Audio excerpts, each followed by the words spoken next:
Welcome है Nadreen. मुझे टेलीलाइन पे ज्वाइन किया है सीनियर रहनुमा है तहरीक इंसाफ की, पीटीआई के एमएनए है नुसरत भाई साहबा, प्रेसिडेंट वुमेन विंग भी रह चुकी हैं। मैं आपको वेलकम करता हूं अपने शो में। जी शुक्रिया बहुत। अजी, एक तो आप चाह रहे हैं कि इलेक्शन हो, जिस तरह खान साहब ने कहा कि अब मैं जुमे के दिन बताऊंगा, तारीख दूंगा कि हम लॉन्ग मार्च कब करने जा रहे हैं। दूसरी तरफ कल आसिफ अली जरदारी साहब, मौलाना फजल रहमान और प्राइम मिनिस्टर ऑफ पाकिस्तान, उन्होंने फैसला किया है कि पहले हम रिफॉर्म्स करेंगे, उसके बाद इलेक्शन। दूसरा आपका मुद्दा जो है कि ये चीफ इलेक्शन कमिश्नर जो है ना, इसको जाना चाहिए, मुस्तफी होना चाहिए, दूसरा आए और वही आके इलेक्शन कराए। क्या कहेंगे इसके ऊपर?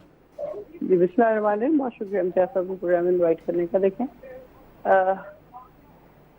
आप अगर एक एक करके सवाल करें तो मैं उसका जवाब भी दे सकती हूँ। आपने कहा है कि हाँ, पहले रिफॉर्म्स बाद में इलेक्शन हो, कह रहे हैं कि पहले रिफॉर्म्स। देखें, रिफॉर्म्स तो ये कर चुके, इन्होंने ईवीएम मशीन का ख़त्म कर दिया, इन्होंने जो ओवरसीज पाकिस्तानी है उनके इलेक्शन को ख़त्म कर दिया, और अब उसके बाद और क्या रिफॉर्म करेंगे कि और किस तरह बेईमानी की जाए और किस तरह इनको वोट ज़्यादा से ज़्यादा पड़े। क्योंकि ये तो नज़र आ रहा है, सबको नज़र आ रहा है, रिटन ऑन द वॉल के वोट किसको पड़ने वाले हैं। हर शहर रिकॉर्ड तोड़ रहा है अपने जलसों का। उसने आज तक इतने बड़े बड़े जलसे किसी और ने नहीं किए इस मुल्क में, जितने बड़े बड़े लगातार हो रहे हैं रोजाना। चाहे आप कराची ले लें, लाहौर ले लें, पेशावर ले लें, कोई छोटा शहर ले लें, कोई बड़ा शहर ले लें, इतने बड़े जलसे कभी नहीं हुए। तो सबको नजर आ रहा है कि होने क्या वाला है। लोग ये कहते हैं कि जी जलसों से कुछ नहीं होता, लेकिन एक्चुअली जलसे बता रहे होते हैं कि कौन किसके ऊपर कितना यकीन रखता है।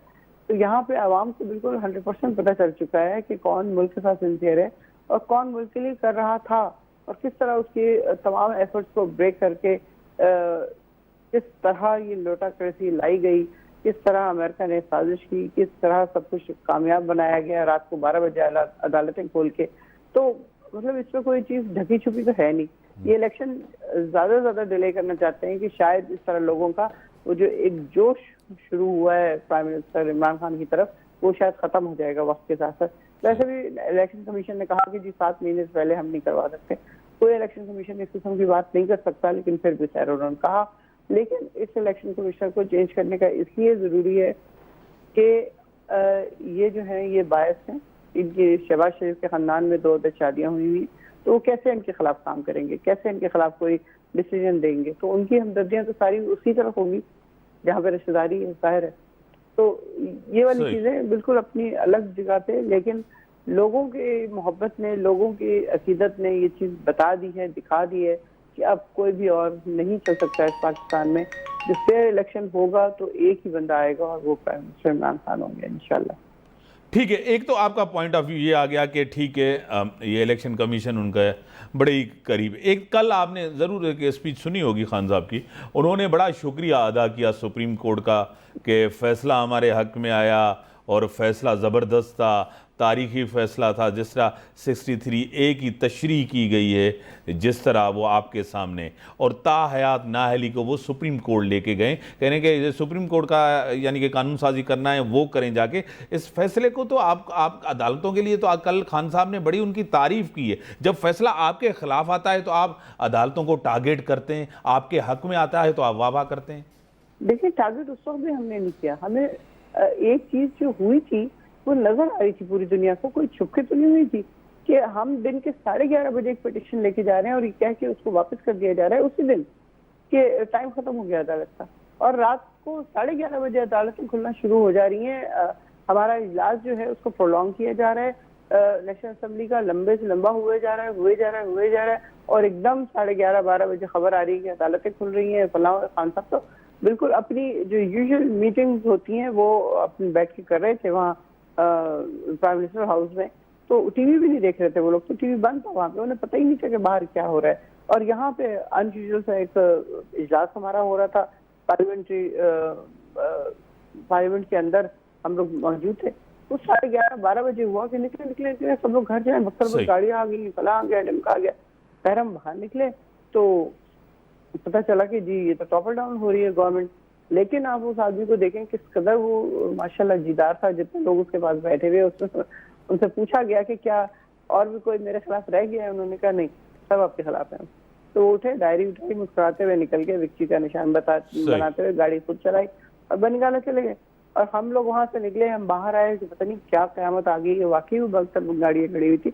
लेकिन आप यकीन कीजिए कि खवातीन सारी की सारी, एक भी उनमें ऐसी नहीं थी जो कि डरपोक होती है, कुछ होती है। हम अंदर से चलते हुए बाहर गेट की तरफ आए सारे, आके वहां पे हम लोगों ने इंटरव्यूज भी दिए, मुख्तलिफ चैनल्स खड़े हुए थे, उनसे बातचीत भी की, उसके अलावा नारेबाजी भी की, और फिर उसके बाद हम लोग घरों को गए। लेकिन इनका मिशन ये था कि जल्द से जल्द खवातीन को निकाल दिया जाए, क्योंकि खुदा न खास्ता कुछ हो ना जाए। तो अल्लाह का शुक्र है, ऐसा तो कुछ नहीं हुआ, लेकिन बहुत बड़ी चीज हो गई, क्योंकि हमारा लीडर काम था, इसलिए हम सारे बिल्कुल इंतहाई काम लिए अपने अपने घरों में चले गए। आप ये कह रहे हैं कि वो हमारे खिलाफ करें तो हम उनकी मुतालिक बात करते हैं, हमारी हिमायत भी करें तो हम उनकी हिमायत करते हैं, ऐसी बात नहीं है, बिल्कुल ऐसी बात नहीं है। जो चीज़ गलत होगी उसको गलत कहा जाएगा, और जो चीज़ सही होगी वो सही कहा जाएगा। उन्होंने आज भी गुजरावाला की उसमें जलसे में भी तारीफ की है अदालतों की कि उन्होंने सही फैसला किया, क्योंकि जाहिर है ये लोटाक्रेसी खत्म होनी चाहिए। देखिए, ये छांगा मांगा की सियासत उस जमाने में चल गई जब ना पीटीवी के अलावा कोई और चैनल नहीं था। जो कुछ भी उन लोगों ने किया वो किसी को खबर नहीं हुई, कितने कितने में खरीदे, क्या कुछ हुआ। लेकिन आज मीडिया इतना स्ट्रांग हो चुका है, सोशल मीडिया भी, कि वो अभी वहाँ सिंध हाउस में बैठे हुए ही थे सारे लोटे के जर्नलिस्ट चले गए अंदर और उनकी जाके वीडियोस बनाना शुरू हो गए। तो वो चीज़ अब खुद छुप नहीं सकती कि अगर कोई इस तरह बिक रहा है या कोई इस तरह गलत काम कर रहा है तो उसकी फौरन अवेयरनेस लोगों को हो जाती है कि हाँ ये गलत हो रहा है। तो अल्हम्दुलिल्लाह जो अगर अदालतें सही काम करेंगी तो हमसे ज्यादा तो कोई उनकी रिस्पेक्ट नहीं करेगा, क्योंकि आज तक हम लोगों ने कभी भी उनकी किसी बात को निगेट नहीं किया और हमेशा यही कहा है कि जो भी वो कर रहे हैं वो ठीक कर रहे हैं। मैडम, क्योंकि आप एकेडमिक भी हैं, आप पढ़ाती भी थी, आपको खुद पता है, मैं आपसे, एक तो आपने कहा गवर्नमेंट टॉपल की, आपको पता है आईनी तरीके से आपकी गवर्नमेंट गई है, तहरीक अदम एतमाद एक आईनी जमहूरी कानूनी तरीका था जिससे आपने कहा सुप्रीम कोर्ट 24 घंटे सुप्रीम कोर्ट होती है। अगर आइन मैं सवाल कर लूं, सवाल कर लूं फिर आप जवाब दें। आइन टूट रहा था और उन्होंने जो फैसला दिया था कि ये अनकॉन्स्टिट्यूशनल मूव है, सब चीज़ें हैं। जब आइन टूट रहा था, आइन मुकद्दस है, आपको खुद पता है, तो सुप्रीम कोर्ट को तो बैठना था ना। सुप्रीम कोर्ट आइन को टूटते हुए देखता कि आइन टूटे, हम बैठे रहें। नहीं मैम, अक्सर कि जब दिन को 11:30 बजे जा रहे हैं हम, तो हमको ये कैसे वापस किया जा रहा है कि आप अब टाइम खत्म हो गया अदालत का, आप लोग जाइए। और वही अदालत पता नहीं कहाँ से हुक्म आ रहा है। आपको पता ही है सारी साजिश कहाँ पे हुक्म हुई है, किसके उस पर ही 11 या 13 जमातें जो इकट्ठी हुई हैं। ये this is not natural thing. कभी भी सारी उम्र ये लोग इस तरह रहे, अंदर से एक ही, लेकिन इनका अलग अलग पार्टीज होती थी, अलग अलग लोग होते थे, अलग अलग बयानात होते थे। इंतखाबात से 1 साल पहले ये दोनों एक दूसरे के खिलाफ बयान दे रहे होते थे, और फिर आस्ता आस्ता जो भी होता था कि जी 18 अमेंडमेंट हो गई, अब अपने अपने सूबे संभालो, पैसे कमाओ, जो करना है उनको करो। तो ये आईनी तरीका, इसको किस सूरत में हम कह सकते हैं मुझे नहीं पता। इसको आईनी कहना चाहिए कि नहीं कहना चाहिए, हो सकता कह रहे हो, लेकिन मैं इस चीज को इसलिए नहीं मान रही कि ये इम्पोज हुआ है।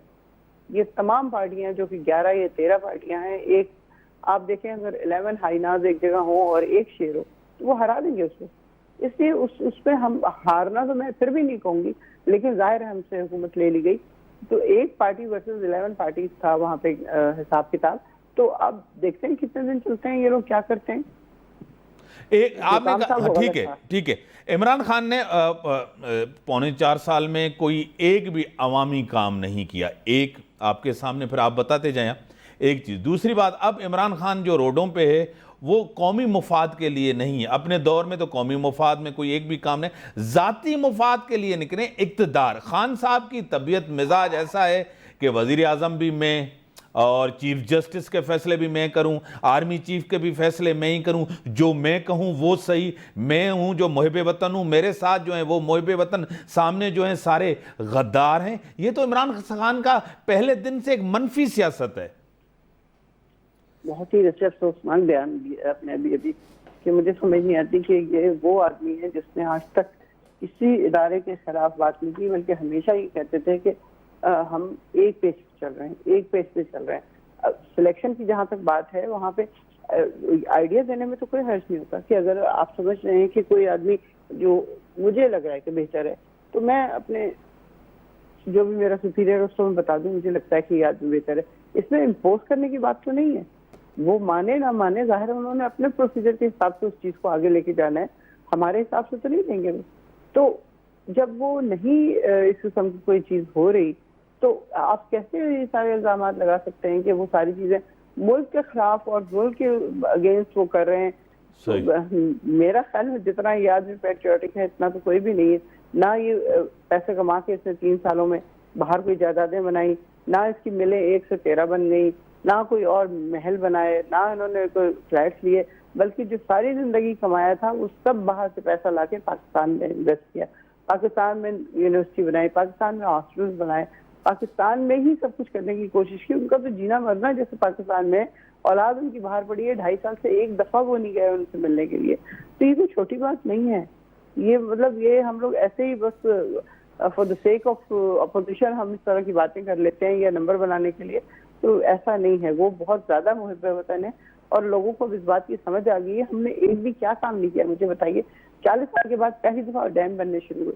आपको पता है कि डैम की कितनी शदीद जरूरत है। अगले 10 साल लोग कहते हैं, मैं कहती हूँ 5 साल में पानी खत्म हो जाएगा। सिंध के जो हालात है आपको पता है क्या हो रहा है। वहाँ पे जो पानी आता है आधे से ज्यादा वो अपने खेतों में उसको डाइवर्ट कर देते हैं। आम लोगों तक ना पानी पहुंच रहा है ना कोई और सहूलत है। तो वो 40 साल के बाद वो अपने डैम बना रहे हैं। तालीम का उन्होंने इस तरह का निजाम कर दिया है कि सबको एक तरह की तालीम मिले। इस्लामी निजाम वो ले आए हैं कि इस क्लास में ये कुछ पढ़ाना चाहिए ताकि बच्चों को समझ आए कि इस्लाम कह क्या रहा है, सीरत नबी क्या है। और मतलब इस तरह की बहुत चीजें हैं। दरख्तों के बारे में लोग कहते हैं बेईमानी फलाने का हुई होगी बेईमानी, जाहिर है जो लोग करते हैं वो तो मैं और आप है ना। हमारे दिल जब तक ठीक नहीं होंगे, जब तक हम लोग सही काम नहीं करेंगे, तब तक कैसे कुछ हो सकता है। तो उसमें बेईमानी थोड़ी बहुत हुई होगी। मैं बिल्कुल ये बात नहीं करती कि जी वो जो भी आदमी पीटीआई का है वो बहुत ईमानदार होगा। लोगों ने बेईमानी और कर रहे हैं, इससे तो फर्क बड़ी मेहरबानी, बड़ी मेहरबानी। उस आदमी ने कोई बेईमानी की, क्या उस आदमी ने कोई ऐसे काम किया जिसके ऊपर आप कहें कि भाई उसने कोई गलत काम कर दिया? तो अल्हम्दुलिल्लाह कोई इस तरह की चीज नहीं हो रही और नहीं हुई। अब देखें ना, आप अभी आए हुए पाकिस्तान के हालात जो नजर आ रहे हैं उसमें वो साहब जो हैं उन्होंने 7 करोड़ का स्विमिंग पूल कर लिया। बड़ी मेहरबानी नुसरत भाई साहब, आपका पॉइंट ऑफ व्यू आ गया, पार्टी का पॉइंट ऑफ व्यू आ गया। ना ब्रेक जो टाइम जो ब्रेक हम बताएं।